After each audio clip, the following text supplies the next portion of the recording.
సంతకాలు పెట్టి మరి ఆనాడే ప్రైవేట్ వ్యక్తులకు దారాదత్తం చేసి ఆ సంతకాలు పెట్టింది ఎవరు, పెట్టించడం వెనుకుంది ఎవరు, అది time has to decide. Congress government ఏంది, చాలా ఆరోపణలు చేస్తున్నారు.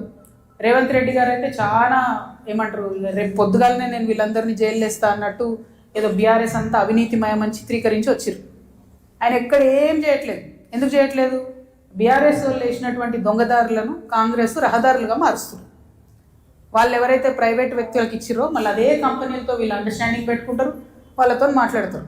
అంటే రేవంత్ రెడ్డి గారి పరిస్థితి ఇప్పుడు ఎట్లుందంటే, అప్పుడే కప్పం తిన్న పాము ఎట్లుంటుంది, కడుపు నిండింది, నేను సీఎం అయినా, అవినీతి అయితే నాకేంది, రాష్ట్రం ఎటు పోతే నాకేంది, వాగ్దానాలు ఎటు పోతే నాకేంది అని చెప్పి ఆయన సైలెంట్గా ఉన్నాడు. ఆయనకి ఈ బీఆర్ఎస్ పార్టీలో జరిగినటువంటి వ్యాపార లావాదేవీలకి అవుట్ రైట్గా సంబంధం ఉంది కాబట్టి వాళ్ళు సైలెంట్గా ఉంటారు. So let time decide.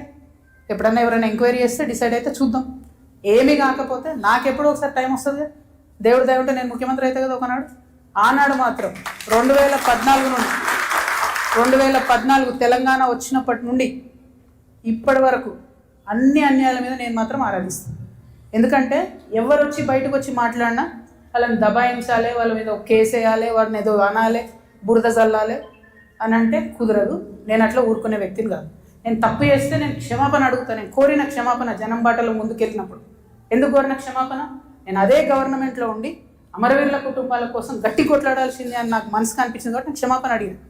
ఉద్యమకారులను కేవలం నా ప్రాంతంలో చూసుకున్నా కానీ వేరే దగ్గర చూసుకోలేకపోయినా అనే ఉద్దేశంతో క్షమాపణ కోరినా నేను. అట్లే చెప్తున్నా, నేను తప్పు చేస్తే ప్రజలకే చెప్తారే తప్పు చేసినారా భయ్ సారీ అని. నేను తప్పు చేయలే, అందుకే ధైర్యంగా చెప్తాను నేను తప్పు చేయలే. అయినా సరే నా మీద ఏదో బుర్ర చల్లాలి అంటే ఊరుకోను. భగవంతుడు నాకు అవకాశం ఇచ్చినప్పుడు మాత్రం అన్ని బండారాలు కూడా బయటికి తీస్తాను.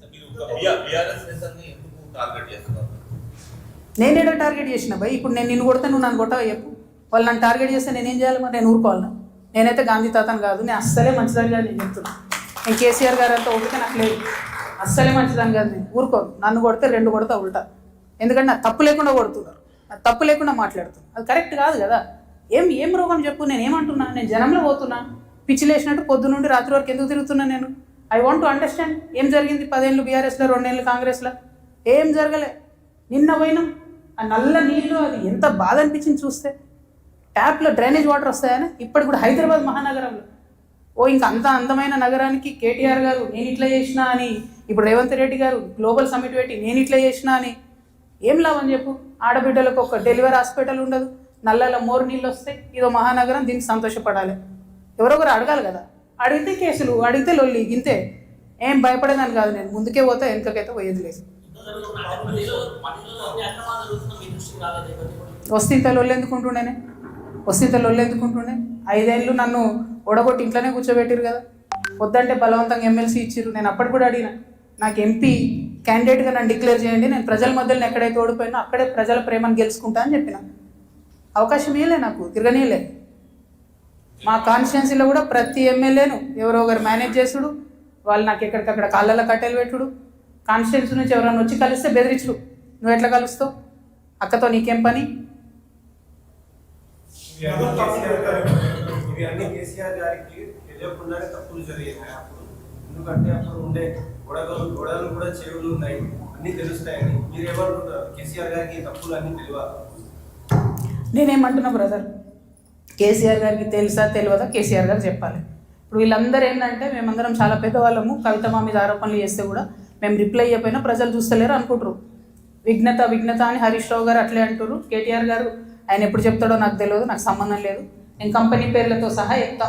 ఎవరెవరి కంపెనీలకు లీజ్ ల్యాండ్స్కి అవుట్ రైట్గా చేంజ్ ఆఫ్ ల్యాండ్ యూజ్ చేసి కన్వర్షన్ చేసి ఎవరికి ఇచ్చినో నేను చెప్తాను. సంతకాలు ఎవరు పెట్టిరా లేదా వాళ్ళు చెప్పాలి ప్రజలకు. చెప్తే షూర్ సంతోషం. ట్రాన్స్పరెన్సీ కదా ప్రజలు కోరుకునేది.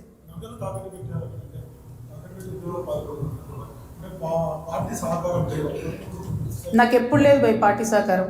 నేను ఎప్పుడైతే అమెరికా నుండి వచ్చినో అప్పటి నుండి ఇప్పటి వరకు కూడా నాకు పార్టీ సహకారం లేదు. దాంట్లో కొత్తగా చెప్పేది ఏం లేదు.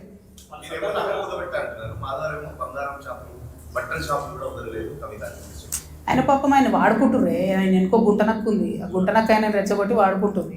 టైం వస్తే చెప్తా కదా. ఆ గుంటనక్క చెప్పినా కదా, ఏదైతే సెయింట్ గోబెన్ ల్యాండ్లో ఒక అధికారి ఇప్పుడు రెడీగా ఉన్నాడు చెప్పడానికి, సిబిఐ దగ్గర, ఈడీ దగ్గర.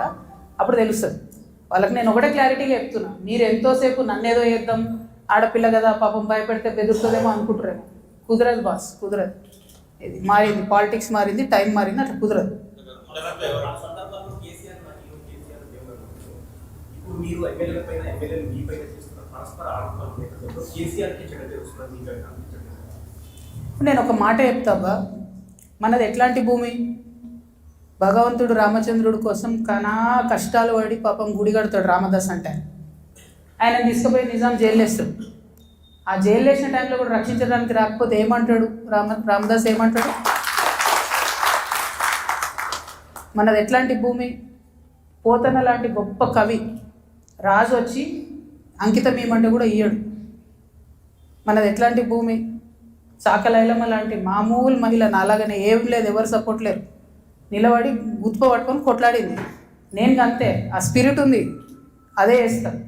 ఎవరేమనుకుంటారు ఏమనుకుంటారు నైసిటీస్ లేవు. ఎందుకంటే లైన్ వాళ్ళు దాటిరు, నేను దాటలేదు. ఏది పడితే అది మాట్లాడి ఊరుకుంటా. ఏమన్నాడే నా భర్త, మీరు ఎప్పుడన్నా నిన్నారా? అధికారంలో ఉన్న 10 ఏళ్ళు మీరంతా కూడా రిపోర్టర్లే కదా, ఎప్పుడన్నా నిన్నారా? ఆయన పేరు విన్నారా? ఏదైనా పైరవీలు విన్నారా? ఏం లేకున్నా అది అన్యాయం కదా, టూ మచ్. ఊరుకోం, ఇంకా మస్తు అయిపోయింది. Thank you. జై తెలంగాణ.